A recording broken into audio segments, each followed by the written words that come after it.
reason is that now I find just about everywhere I go, it's at least possible. I don't think it's true here, but it's just at least possible. Somebody has listened to one of these phone video recorders. So I find that I'm on camera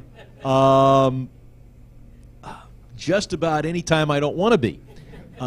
And so it used to be that politicians were advised that they might say one thing in one room and another thing in another room. What you... For those of you who didn't see, this gentleman has an electronic device that may or may not be recording my image or voice. So you want to avoid your macaca moment. Exactly.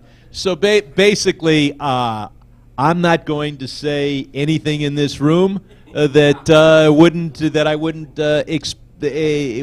expect to be played for the Punjabi Political Action Committee. But Congressman, let me remind you, your roots are to the Sindh. Your grandparents lived in Sindh, not in Punjab. Exactly. Mr. Sherman, the only thing, you keep bringing up this point that the current PPP is a Sindhi party. Just to give you a background, the chairman, the original chairman of People's Party, Zulfikar Ali Bhutto, was executed on a trumped-up charge. Benazir Bhutto was assassinated. Her two brothers died. One was murdered right in front of his house. The other one died in mysterious circumstances. And if you look at the history of Pakistan and politics, every Sindhi politician has either been jailed for life, tortured, people have been murdered. So just because they have the government for the last year in the 60 years of Pakistan doesn't mean that Sindhis have ruled. That's just another misconception that I have. And I'd spoken about this earlier, is this concept that somehow Karachi, if anything goes to Karachi, or that then somehow Sindhis are controlling Sindh. Let me just point one other thing out, and I did that earlier, and I don't want to sound repetitious. What is the difference between Karachi Exactly. and See, the party which actually controls Sindh is called the MQM, the Muhajir Qawmi Movement. And as I pointed out earlier, the literal meaning of Muhajir Qawmi Movement is the immigrant nationalist movement. That means that the whole philosophical, ideological, political survival of that party depends on not being called Sindhis. That was the only point I wanted to make. That's a party that represents... The governor of Sindh has been from that party, and he absolutely runs the province. And everybody in Sindh will tell you. We have a chief minister who is famously called the chief minister, not the chief minister. But that's a different issue. We can talk about it in detail. Well, they are here independently. The question I asked you to talk to the State Department to help them to translate. We have a question here. Well, Congressman, thank you for all the questions that you have answered. I probably don't have a question, but I have a little concern for all of my brothers who are Sindhi. I mean, I've been hearing it all along that, all blame game, that we always like to blame Punjab and then Karachi. But we need to step up to the plate, and then we need to show the world what we have to offer. Because I'm sure everybody has to offer something, and then we as a Sindhi, we need to figure out our way to get ourselves recognized throughout the world. And then I don't think we have done enough. I mean, I can't talk on behalf of Balochistan because I'm not into politics or anything. But my deeply concern is that we Sindhi need to come up and then be united and then try to show the world that we have something to offer. Thank you. Very good. We agree. Completely agree. Yes, my name is Walt Landry. I'm the executive director of the think tank for national self-determination. It's a group around the world that's involved. I want to support this.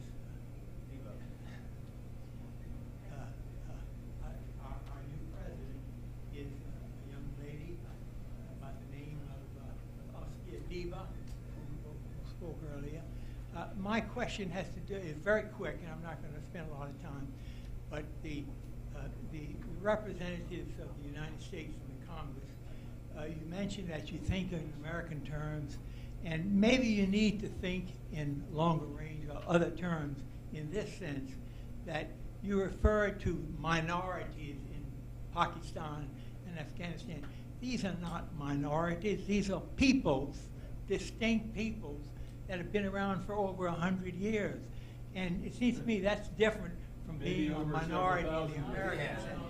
So I wish you would think of that when you consider the problems of Pakistan. Thank you. You.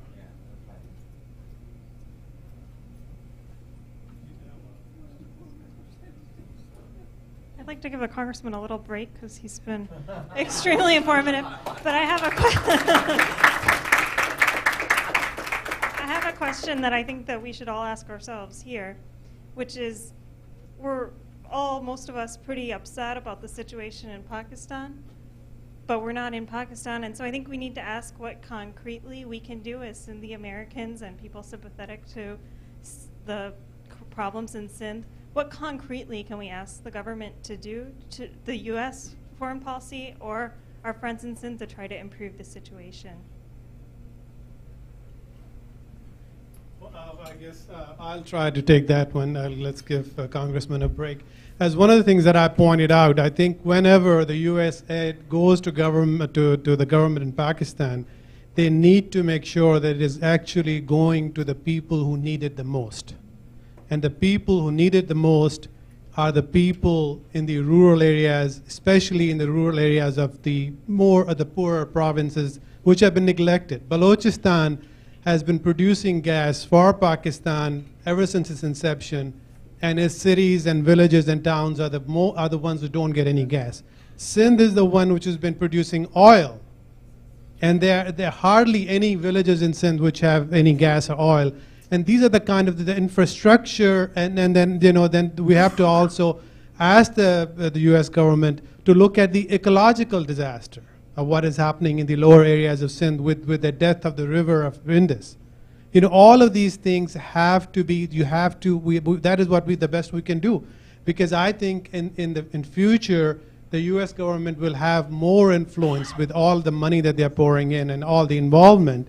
So we just want to bring to the knowledge of the policymakers here that Pakistan, don't treat the whole country of Pakistan, the cities of Islamabad and Karachi. There is a rest of Pakistan, the rural Pakistan, the poor Pakistan, which needs help. So whenever you're talking to the policymakers there, make sure. And the other thing I would say is the way I look at Sindh's problems are cultural, economic, ecological. Culturally, I would request Mr. Sherman to make sure that the old languages of Pakistan, Sindhi, Balochi, Brahmi, Saraiki, all these languages are preserved, those cultures are preserved.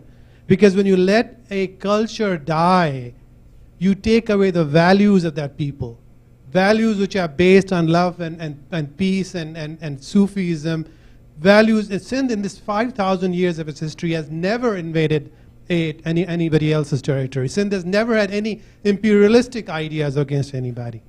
So you have to preserve that culture, you have to preserve that language, and that's what we are asking. We would ask the policymakers here to convey to the policymakers in Pakistan that they should preserve all of these things, the values, they should encourage the poetry of Shah Latif and Sachal and Bulleh Shah, who talked about nothing but love and peace for everybody.